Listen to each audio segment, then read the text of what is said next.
Why you can't finish songs. You don't have a talent problem. You've got a voice memo problem. Scroll it right now. 40 seconds of a verse, a chorus with no second line, a chord loop from 2019 you still love, and maybe you haven't even done anything with it. And you think that means something about you, but it doesn't. Or actually, does it? It's just not what you think, right?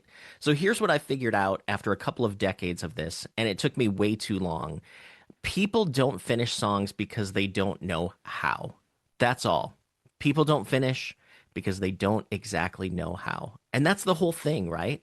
It's not fear, it's not discipline, it's not that you need to want it more. You just were never taught. And you weren't taught the second half of our job as songwriters. So I'll say this again because everybody skips past it. You are not failing to finish. You never learned how to finish. Those are two completely different problems, and only one of them is completely your fault, right? So I'll tell you exactly where it goes wrong because it went wrong in me for many, many years. So the thing to remember is you are not a poet. You think you're a poet, but we're not. Now, I love poets, but a poet and a songwriter are two completely different animals. And if you're doing one while you think you're doing the other, you're going to be stuck forever and you won't exactly know why that is, right? So here's the difference. A poet is in a relationship with the words. The word itself is the thing. The sound of it, the shape of it on the page, the way it sits next to the word before that. It's beautiful and that's real, but that's not our job as songwriters, right? Our job is pictures. The listener has your song for 3.5 minutes, one time through in a car that's going 60 miles an hour, and they can't go back and reread the lines and the words. So words are not our product. Words are the delivery truck. What gets delivered is a picture, and that picture is what makes our listener feel something. So take a minute and say that one out loud, and say it loud and clear. It's not the words, it's what we say. It's not the words, it's what we say. And I know some of you are going to be like, Chad, that's the same thing. But it's actually not. It's absolutely not the same thing. And I can prove it to you right now. So take the line, my heart is broken. Those are words. They're about an emotion. But nothing showed up for you. It didn't mean anything. You didn't see anything. You didn't feel anything. Nothing in your body moved. But what if I say, at night, I still set out 2 cups? At night, I still set out 2 cups. You feel that? There it is. You saw the counter. You saw the second cup. And nobody told you what to feel. You built that feeling yourself.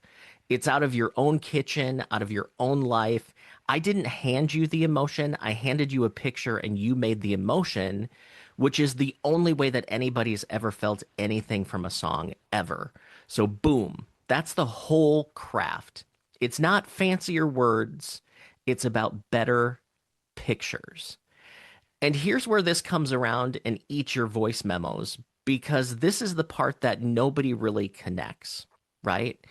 The poet gets stuck because the poet is working on the word. And there's always a better word. There's always a better word. You can sit on line one for 4 hours and you'll get somewhere and it'll be a little bit better. But then you look up and your session's over and you have one line and you did that 11 more times. And now the song is kind of a corpse in your phone with the rest of them. But as a songwriter, it isn't looking for a better word. A songwriter's asking a completely different question. What does the listener see here? And that question actually has an answer, and you either showed them something or you didn't. And there's a floor to it. You can finish it. So again, I'll repeat this. The poet's question has no bottom. It has no end. But a songwriter's question actually has an answer. That's why one of them finishes songs and one of them collects fragments, which brings us to the thing that's sitting on your shoulder, right? Your inner critic isn't broken. It's just doing the wrong job at the wrong time. And here's the sneaky part. Your critic doesn't feel like a problem. He feels like taste. He feels like you having standards, like you're being more serious about this. And that's how he gets in and he wrecks the room. But what he's actually doing is sitting there while you're trying to generate and he's judging both feet down at once, gas and brake. And then you wonder why the car starts to smell like it's burning and you never went anywhere. And now I know that you're thinking, yeah, but my first drafts are really bad. Yes, that's exactly our job, right? Pat Pattison likes to say that you should write crap, right? Because crap is the best fertilizer. It's what the good ones grow out of. You don't get one without the other, so you can't have the good ones first. So separate them in time, not in willpower, in time. Draft with your critic locked out of the room. If you can't crack a line, just write TBD and keep going. That's not laziness, that's actually a professional move. Then come back to it tomorrow and let the critic in. Let him be as vicious as he wants because tomorrow, that's his job. You get to be both people, just not at the same time, right? So create first, kick the critic out, and then come back tomorrow and start to judge what you've written. And if you can't get a line, just write, I'll do it later. And when your critic pipes up mid draft, thanks for your input, but peace out, buddy. Don't let that critic in. Now, the other thing I hear constantly is all my songs sound the same. And everybody says it like it's a curse. And it's really not a curse, it's just physics. You're usually writing on the same instrument, in the same three keys, in the same room, at the same time of day. You're a photographer who's only ever shot from one spot in the backyard for 20 years.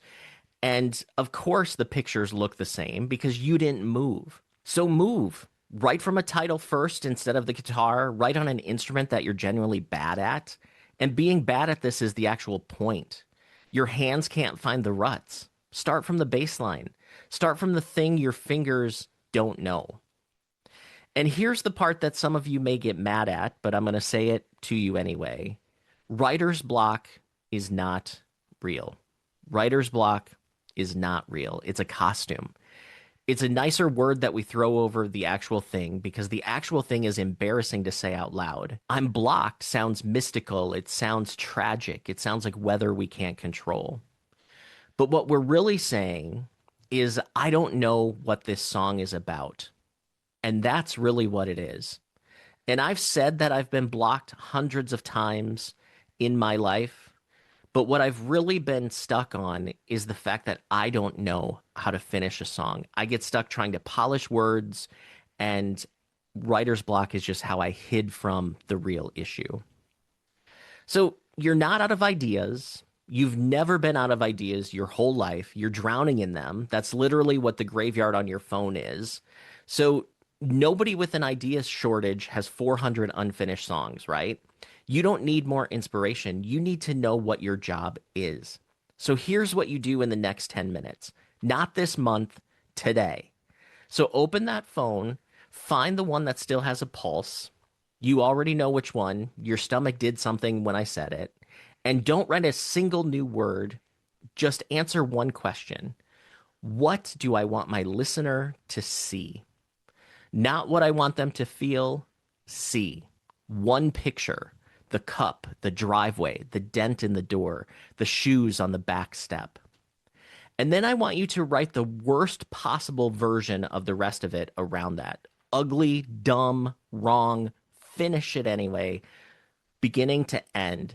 So the thing actually exists on this planet. One finished bad song beats 50 perfect fragments, and it's not even a close fight. And listen, if you feel like you're in this journey all alone, that's a really hard part, and it's the part that I can help you fix for absolutely nothing. Go to athomesongwritingcourses.com. There's a community over there. It's free. I do live workshops online. Those are also free. That's the ask. That's all of it. It just gives you the thing you've been missing, which is a room with people in it who are expecting your song.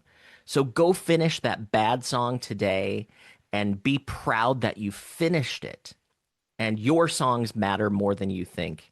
I appreciate you joining this channel. Check out this next video to keep learning.